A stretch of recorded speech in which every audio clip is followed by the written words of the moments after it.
Oh my gosh. Oh my gosh. Oh my gosh, we're going outside. We're going outside. I'm outside. Master has a ball. Master has a ball. I repeat, Master has a ball. He's going to throw me the ball. He's going to throw me the ball. The ball! Hey guys, it's Jonathan from Stubmasters Reviews, and today I'm here to review the new family-friendly comedy, A Dog's Purpose. Now, A Dog's Purpose is based off of the best-selling novel, and I haven't read that novel, so I didn't know a lot going into this movie.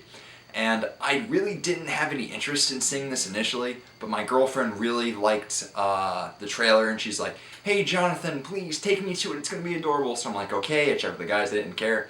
So I just took her to this thing, and you know what, I have to say, I'm really glad I went, because A Dog's Purpose isn't only a really fun movie, but it's really moving emotionally, and I haven't been moved by a film like this in quite some time. So I'm going to go ahead and jump into the pros real quick. The first thing about this movie is the performances are great.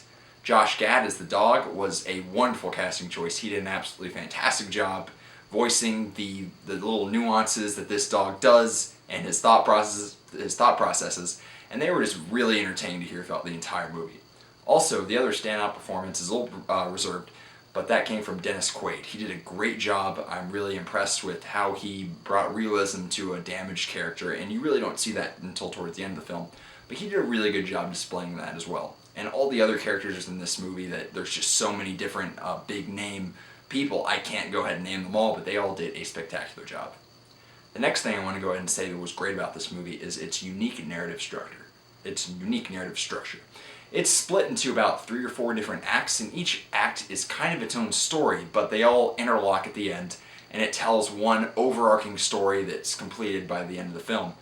And the way that each story contains a central character, and that specific character learns from story to story, it was a really cool way to show the character evolve over time, and it was really satisfying to see where that character ended up at the end of the film.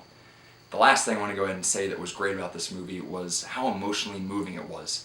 My girlfriend and I were tearing up throughout the entire movie, and I don't really tear up in movies often, but this almost got me in shambles at times. It's a real tearjerker, and it doesn't beat you over the head with all this sad stuff, but it's realistically sad for the situations, and it feels real and genuine, and that's what made this movie so great. It just has a really sincere feeling to it. The only problem I really had with this movie is that its first 10 minutes are a little choppy. I didn't feel like it was necessary, and if that were completely removed from the film, it wouldn't have created any effect down the line of the story whatsoever. Guys, I really enjoyed A Dog's Purpose. It is much better than I thought it was going to be, especially for a January film. I didn't think this film would be really anything that looked really cheesy and sappy from the trailers, in my opinion, but I was actually kind of blown away by this movie, and for that reason, I'm going to give it a 4 out of 5 stars. So guys, how'd you like the review? Did you love it? Did you hate it? Please let us know in the comments. Also, make sure to like this video and subscribe to our awesome channel if you haven't already done so. You can also buy our really cool merch at cafepress.com/stubmasters. I'm Jonathan, because today, I guess everyone's out of the office, so it's just me. So, have a wonderful day.